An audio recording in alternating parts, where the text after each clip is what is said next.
Video like जरूर कर लीजिए और ऐसे वीडियो लगातार फ्री में पाने के लिए चैनल को तुरंत सब्सक्राइब कर लीजिए और बेल आइकन को जरूर टैप कर लीजिए ताकि आगे भी सारे वीडियो आपको मिलते रहे। यूट्यूब में फॉलो करते हैं तो प्लीज ये वाला फ्री टेलीग्राम चैनल जरूर ज्वाइन कर लीजिएगा। सारे नोटिफिकेशन सारे अपडेट यहीं पे आते हैं, ध्यान रखिए। हेलो दोस्तों, स्वागत है आप सभी का ऑनलाइन एग्जाम प्रिपरेशन पर। दोस्तों यूपीपीएससी प्रीलिम्स का एग्जाम बहुत चर्चा में है भाई। यूपीपीएससी का बोलबाला है। यूपीपीएससी का एग्जाम पूरे देश भर में चर्चा में रहता है। क्योंकि सबसे टफ एग्जाम माना जाता है पीसीएस में। सारे जो स्टेट की सर्विसेज होती हैं, स्टेट के एग्जाम होते हैं, उनमें यूपीपीएससी सबसे ज़्यादा चर्चा में रहता है, सबसे ज़्यादा टफ होता है और इसका प्री निकालना बहुत मुश्किल होता है। चाहे आरओ हो, पीसीएस जो भी एग्जाम कराता है उत्तर प्रदेश का लोक सेवा आयोग, चाहे आरओ का एग्जाम हो या फिर पीसीएस का प्रीलिम्स एग्जाम हो, बहुत ही टफ होता है। तो देखने वाले हैं आज हम किस प्रकार के प्रश्न आयोग पूछता है और आपको कैसे पढ़ना है। मई में एग्जाम हो जाएगा, 14 मई को आपके एग्जाम की डेट अभी बताई गई है और ये करवा लिया जाएगा एग्जाम। क्यों करवा लिया जाएगा? क्योंकि अगले साल है चुनाव देश में और चुनाव के पहले बहुत सारे एग्जाम करवाने हैं। तो 14 मई को आपका एग्जाम हो जाएगा, उसके बाद मेंस भी हो जाएगा। तो मेंस के लिए अच्छा खासा टाइम मिलेगा, लेकिन प्रीलिम्स की तैयारी अभी से आपको करनी पड़ेगी क्योंकि बहुत कॉम्पिटिशन होता है। ठीक है, तो बहुत सारी संख्या में बच्चे ये एग्जाम देते हैं, तो अच्छे से तैयारी करनी है और क्या अप्रोच रखनी है, कैसे तैयारी करनी है, सब्जेक्ट वाइज ही हम देख रहे हैं। तो इसका पिछला पार्ट जो था उसमें हमने देखा था एक सब्जेक्ट को, उसमें हमने राजनीति के या फिर कहें पॉलिटी के क्वेश्चंस देखे थे, पॉलिटी किस प्रकार से पूछी जाती है। आज हम देखने वाले हैं मिसलीनियस के पार्ट को, मिसलीनियस से कैसे प्रश्न बनते हैं और आपको किस किस प्रकार की चीज़ें पढ़कर जाना है। तो पूरा वीडियो ध्यान से देखें और इसी प्रकार से आगे अपनी तैयारी को कंटिन्यू करें। स्टडी फॉर सिविल सर्विसेज लगातार आपके लिए प्रयास करता रहता है। फ्री बहुत सारे इनिशिएटिव चलते रहते हैं, उनका लाभ लें। अभी से बिल्कुल तैयारी में जुट जाएं। स्टडी फॉर सिविल सर्विसेज के पापा वीडियो समय समय पर बिल्कुल लेटेस्ट पैटर्न के अकॉर्डिंग और अपडेटेड कंटेंट आपको मिलता है, तो इसका लाभ जरूर लें आप सभी और अपना सिलेक्शन पक्का कर लें इसी बार में। तो चलिए स्टार्ट करते हैं। सबसे पहले यहाँ पर ये प्रश्न देख रहे हैं हम, ये मिसलीनियस से पूछा गया, तो थोड़ा सा देख के चलें कि किस प्रकार से आपको पढ़ना है। बस बेसिकली ये वीडियो बनाने का उद्देश्य यही है कि आपको पढ़ाई की अप्रोच क्या रखनी है। यहाँ पर प्रश्न पूछा गया है, वर्ष 2022 के प्रारंभ में कौन सा देश इस्पात उत्पादन में विश्व में सबसे ऊपर रहा? ये ऑप्शंस दिए गए हैं। मिसलीनियस का डेटा बहुत ही तगड़ा आपको स्टडी फॉर सिविल सर्विसेज में मिलता है, पेड ग्रुप में भी मिलता है और वीडियो तो बिल्कुल फ्री रहते हैं, पीडीएफ पेड रहती है। तो पीडीएफ भी मिलती है और वीडियोस भी अगर आप देखते रहते होंगे लगातार, अगर आप स्टडी फॉर सिविल सर्विसेज के साथ जुड़े रहे होंगे तो आपको इसका लाभ जरूर मिला होगा। तो यहाँ पर ये प्रश्न पूछा गया है और ये डाटा यहाँ पर दिया गया है। ये SCS की पीडीएफ से स्क्रीनशॉट लेकर आपको दिखा रहे हैं। ये पेड पीडीएफ का स्क्रीनशॉट है और यहाँ पर दिखा रहे हैं कि जो शीर्ष 3 देश हैं उत्पादन में, इस्पात उत्पादन में, तो ये कौन से हैं? सबसे पहला जो देश है चीन है, फिर भारत है और फिर इसके बाद जापान है। तो यहाँ पर सही उत्तर आपका चीन हो जाएगा। और ये खनिज का नाम इस्पात दिया गया, फिर टीन, ऐसे ऐसे सारे जो उत्पाद होते हैं उनके बारे में बताया गया था। इसके बाद अगला प्रश्न देखते हैं। यहाँ पर देखिए, ये अगला प्रश्न है, यहाँ पर मिलान करने के लिए पूछा गया है। 2 आपको सूचियाँ दी गई हैं, एक दिया गया है आपको सेंटर और दूसरा दिया गया है इंडस्ट्री।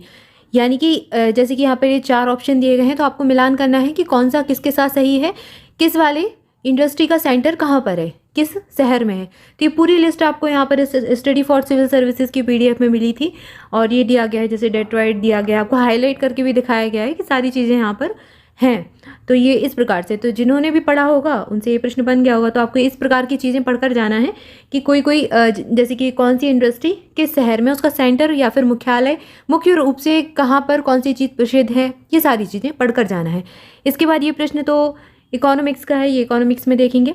अब यहाँ पर ये प्रश्न पर्यावरण से है या फिर भूगोल से भी मान सकते हैं। तो ये प्रश्न है, केबुल लामजाओ राष्ट्रीय उद्यान निम्नलिखित में से किस झील में अवस्थित है?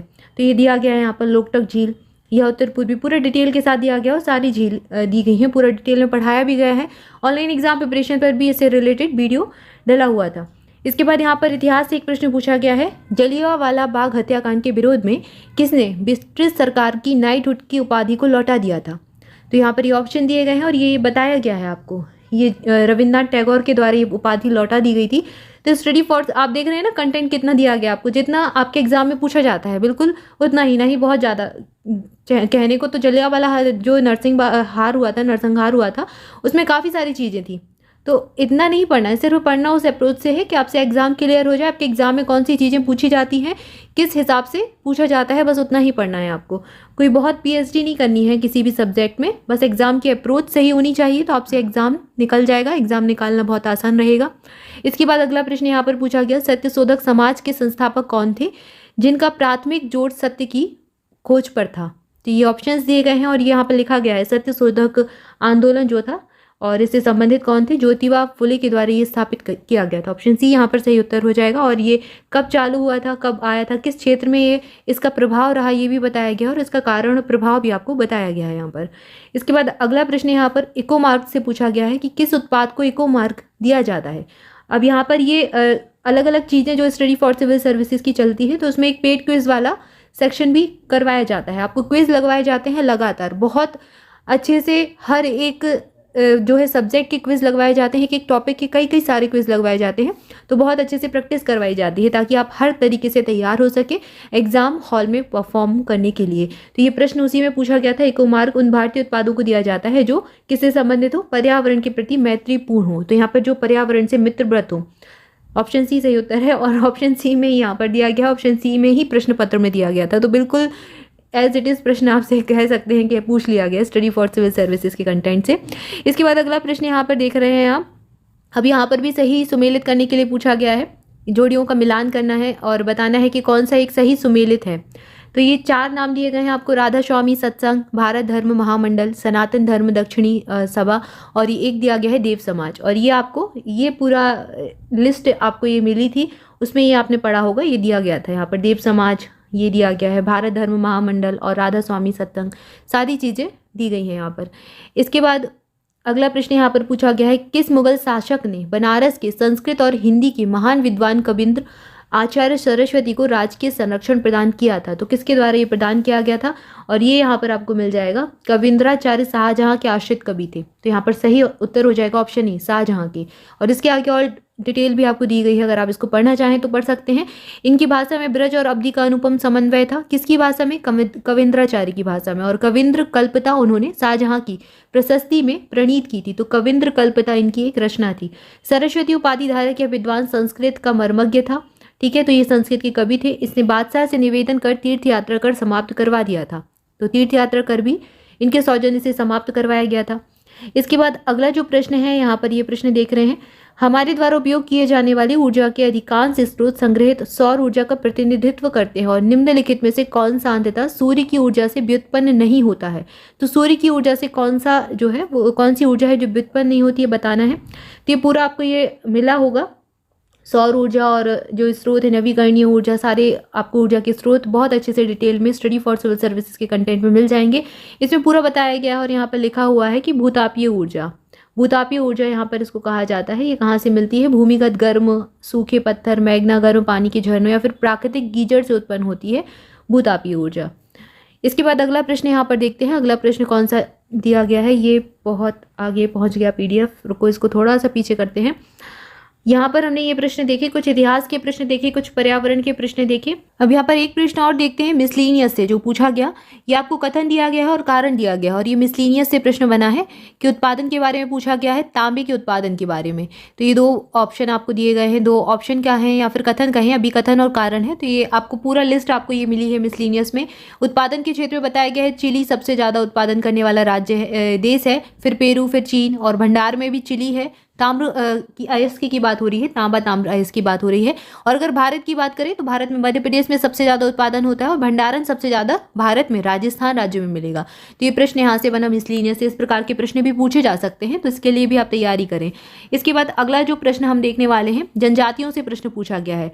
जनजातियाँ पूछी जाती हैं और राज्य पूछा जाता है, उनसे संबंधित राज्य कौन सा है? तो केरिया, कुकी, यानिदी और पालियान जनजाति के बारे में बताया गया है, कौन से राज्य से कौन सी संबंधित है। और ये जनजातियाँ आपको पूरे डिटेल में बहुत अच्छे से एक एक जनजाति के बारे में, सारे राज्यों से कौन से राज्य में कौन सी जनजातियां पाई जाती हैं, सबके बारे में पूरे पीडीएफ में आपको मिला होगा। इसके बाद एक और यहाँ पर प्रश्न देखते हैं। ये इतिहास से पूछा गया और यहाँ पर आपसे कहा है कि कालक्रम के अनुसार इसको व्यवस्थित करना है। तो अगर आपको सारी चीज़ों का कालक्रम पता है, सारी चीज़ें कब कौन सी घटना घटित हुई इतिहास में, तभी आप इसको कर पाएंगे सॉल्व। तो इस प्रकार के प्रश्न पूछे जाते हैं। तो चीज़ों को कैसे याद करना है? डेट वाइज याद करना है। जैसे गदर पार्टी की स्थापना कब हुई, फिर चिटगांव शस्त्रागार छापा कब हुआ, कहाँ पर हुआ। तो ये सारी चीज़ें आपको एक एक करके ऐसे पढ़ के जाना है ताकि आपसे ये प्रश्न बन जाए। जैसे कि गदर पार्टी की स्थापना, यहाँ पर सारी चीज़ें आपको इसमें दी गई हैं और ये हाईलाइट करके भी दिखाया गया है। आप चाहे तो देख सकते हैं कि 20 अप्रैल 1913 को गदर पार्टी आई, फिर 8 अप्रैल 1929 को भगत सिंह और बटुकेश्वर दत्त वाली ये घटना, असेंबली बम कांड जो हुआ था, यहाँ पर ये हुआ, केंद्रीय विधानसभा में बम फेंका गया। तो ये 1929 यानी कि इसके बाद है। इसी प्रकार से और बाकी की घटनाओं के बारे में भी बताया गया है। तो इस प्रकार के प्रश्न पूछे जाते हैं, ये आप देखें। तो अभी आज हमने इतिहास विषय और मिसलिनियस विषय के कुछ प्रश्नों को देखा, किस प्रकार के प्रश्न यूपीपीएससी पूछता है प्रीलिम्स के लिए हमने ये देखा। और ये 2022 का ही पेपर था जो कि जून 2022 में करवाया गया था। लेटेस्ट पैटर्न है और इस बार भी इसी प्रकार से अप्रोच आपको रखनी है ताकि आप एग्जाम क्लियर कर पाएं। और अगर आप स्टडी फॉर सिविल सर्विसेज का कोई भी कंटेंट लेना चाहते हैं या फिर किसी ग्रुप को ज्वाइन करना चाहते हैं तो इन नंबर्स पर कॉल करके जानकारी ले सकते हैं। नंबर्स दिए गए हैं, 3 3 4 4 नंबर दिए गए हैं, इन पर कॉल करके आपको जानकारी मिल जाएगी, पूरी इन्फॉर्मेशन ले सकते हैं। Thank you for watching this video. Channel को सब्सक्राइब जरूर कर दे, वीडियो को लाइक जरूर कर दे ताकि हर एक स्टूडेंट तक ये पहुंच सके और उनको लाभ मिले। ऐसा ही इंपॉर्टेंट कंटेंट सभी पढ़े और सबका सिलेक्शन हो जाए इस साल। एंड मिलेंगे नेक्स्ट वीडियो में। Thank you so much.